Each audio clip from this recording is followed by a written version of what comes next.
ఏంటి ఇప్పుడు మనకు పెడతారు, తర్వాత మన రిలేటివ్స్ వాళ్ళందరికి ఎందుకే పెళ్లి నీకా వాళ్ళకా? నీకెంత చెప్పు. మమ్మీ మనం చాలా ఆర్డర్స్ పెట్టాలి, ఆర్డర్స్ ఇవ్వాలి, అడ్వాన్సులు ఇవ్వాలి, చాలా పనులు ఉన్నాయి మమ్మీ. చెప్పవే, నాకన్నా నీకే ఎక్కువ తెలిసినట్టుందిగా. నాకు తెలీదా ఏంటి? ముందు డెకరేషన్ కి ఆర్డర్ ఇవ్వాలా, వాళ్ళకి ముందే చెప్పాలి కదా. ఏం డెకరేషన్? అదే మనము హల్దీకి వెనకాల సెట్, పెళ్లిలో మొత్తం బ్యాక్గ్రౌండ్ అదంతా. ఎంత అవుతుంది హల్దీకి? నీకు ఐడియా ఉందా? ఎవరి దగ్గర చూసా? మా ఫ్రెండ్ అయింది కదా మమ్మీ, మొన్న కనుక్కున్నా నేను. ఓకే, ఎంత అయిందట హల్దీకి? హల్దీకి ఒక 50,000 అయిందంట మమ్మీ. అయ్యా, పెళ్లికి ఒక 1 lakh అయింది. పెళ్లి పక్కకు పెట్టి హల్దీకి 50,000? అవును. నీ మొక్కలే మీషోలో నీకు ఏది కావాలంటే అది ఆర్డర్ పెట్టుకో. నీకు చిలకల బ్యాక్గ్రౌండ్ కావాలా, నీకు ఏనుగులు కావాలా, అరిటాకులు కావాలా, 300-400తో అయిపోయేదానికి 50,000 ఫ్లవర్స్ ఏం చేస్తా? నేచురల్ అదే అని ఫోటో తీస్తే ఫోటోలు తెలుస్తుందా ఏంది? నేచురల్ అయితే ఏమన్నా తింటావా? మాకు డెకరేషన్ ఇంపార్టెంట్. అది ఒక్కసారి 500 పెట్టుకుంటే ఈ లైఫ్ మొత్తం ఏ అకేషన్ హాయి వాడుకోవచ్చు. 2-3 రకాలు కొనుక్కో కావాలంటే. అర్థమైందా?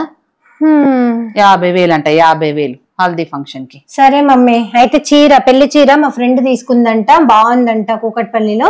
సో అంత ఇదేంటి మగ్గం వర్క్, తర్వాత మొత్తం శారీ ఇట్లా డ్రేపింగ్ చేసి అంతా వేసి ఇచ్చేస్తారంట వాళ్ళే. మొత్తం 35,000 అవుతుంది మమ్మీ. 35,000 చీరకి? గౌరీ పూజకి నువ్వు 35 minutes కూడా కట్టుకోవు. 35,000 మళ్ళీ మగ్గం వర్క్ బ్లౌజ్ దానికి సపరేటేగా? సపరేట్ 12,000. సరిపోయిందమ్మా. 50,000కి నువ్వు 30 నిమిషాలు కట్టుకుంటావా? అంత సీన్ లేదు, అంత అవసరం కూడా లేదు. అంత అవసరం లేదు. బంజారా హిల్స్ లో హ్యాపీగా షోరూమ్ ఓపెన్ చేశారు. హ్యాపీగా వెళ్ళి రెంట్కి తెచ్చుకో. 5,000 పిచ్చ గ్రాండ్. నీకు 1 lakh కావాలో 2 lakhs కావాలి ఇస్తే తెచ్చుకో, కట్టుకో, రిటర్న్ ఇచ్చేసి అయిపోతుంది. అర్థమైందా? 50,000 అంట. 50 సార్లు రెంట్కి తెచ్చుకోవచ్చు. సరే మమ్మీ, ఫేస్ అంతా ట్యాన్ అయింది, మరి కొంచెం నేను బ్యూటీ పార్లర్ కి వెళ్ళి అది ఫేషియల్ అవన్నీ వేయించుకొని వస్తా. ఏ కాలంలో ఉన్నవే నువ్వు? ఇంకా బ్యూటీ పార్లర్ వాళ్ళ మీద వీళ్ళ మీద డిపెండెంట్ అవ్వడం ఏంది అసలు? నాకు అర్థం కాదు. యూట్యూబ్ ఓపెన్ చేయి, బొచ్చ ట్రిక్స్ ఉంటే ఏ ఫేషియల్ కావాలంటే ఆ ఫేషియల్ నేనే చేస్తాను. నీకేం కావాలో చెప్పు. Gold facial, pearl facial. పెళ్లి దగ్గరలో ఉందమ్మా, మొత్తం పాడైపోయింది. అంతకుముందు వెళ్ళి చేసుకొని వచ్చేది బాగా సకదనంగా చేసినట్టు. పింపుల్స్ గింపుల్స్ అన్ని వచ్చినాయి. ఏం అక్కర్లేదు. నేను నీకు ఏ ఫేషియల్ కావాలో డెసిషన్ తీసుకో, అంతే. నీకు ఏది కావాలంటే అది నేనే చేస్తా. అర్థమైందా? సరే అమ్మా, మరి మెహందీ ఆమెకైనా ఆర్డర్ చెప్పాలా, దానికి కూడా ఇంకేమైనా చెప్తావా? అదేంత? ఏంటి ఇప్పుడు మనకు పెడతారు, తర్వాత మన రిలేటివ్స్ వాళ్ళందరికి ఎందుకే పెళ్లి నీకా వాళ్ళకా? నీకెంత చెప్పు. పెళ్లి నీకా వాళ్ళకా? నీకెంత చెప్పు. మమ్మీ మెహందీ ఫంక్షన్ అని చేసుకోవాలి కదా. ఫంక్షన్ లేదు, ఫంక్షన్ లేదు. నీ మెహందీకి ఎంతో చెప్పు. వాళ్ళు పెట్టుకుంటారు. ఎంత 100 ఆడ పెడతా, వాళ్ళే పెట్టుకుంటారు ఒకరికొకరు. 10,000 అమ్మా. ఇది చేతికి 5,000, ఇటు బ్రైడల్ 10,000 రెండు చేతులు. వెండి ఏమన్నా కరగ తీసిపోస్తానరా? లేదమ్మా, నార్మల్ గా చాలా బాగా పెడతారమ్మా 2 చేతులకు. దానికి ఎందుకే 10,000? అమెజాన్ లో 1,000 రూపాయలు పెడితే 10-15 షీట్లు వస్తాయి. ఏ డిజైన్ కావాలంటే ఆ డిజైన్ ఈడేసుకో, కాళ్ళకేసుకో, ఏడని వేసుకొని ఇష్టం. అర్థమైందా? తర్వాత కడిగి ఆరబెట్టుకుని మళ్ళీ వాడుకోవచ్చు. 10,000 అంట. 10,000. ఇంకేంటి రిక్వైర్మెంట్స్?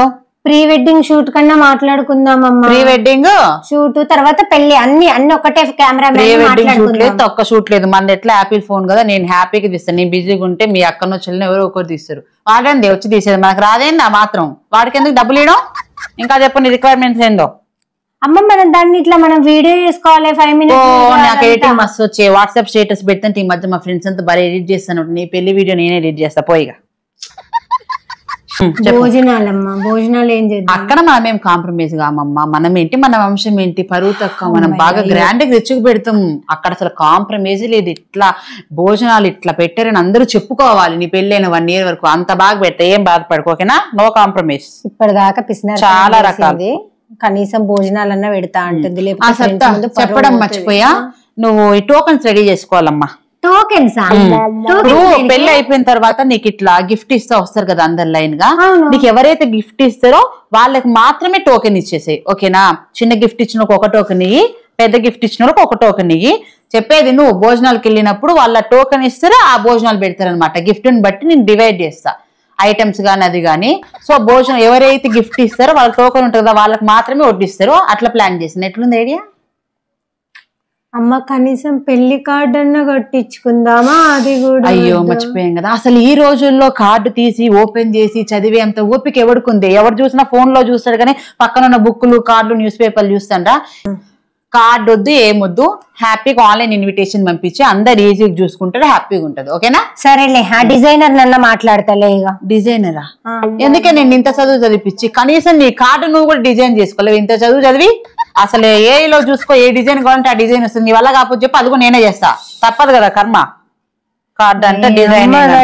ఈ భాగ్యానికి ప్లాన్ చేద్దామని ఎందుకన్నా మొత్తం నువ్వే ప్లాన్. మరి ఇదంతా ప్లాన్ కాదా అని ఇవన్నీ చేసుకోవద్దాం మనము. పిసినార్తనంతో నా పెళ్ళి ఎట్లా చేస్తుందో ఏమో.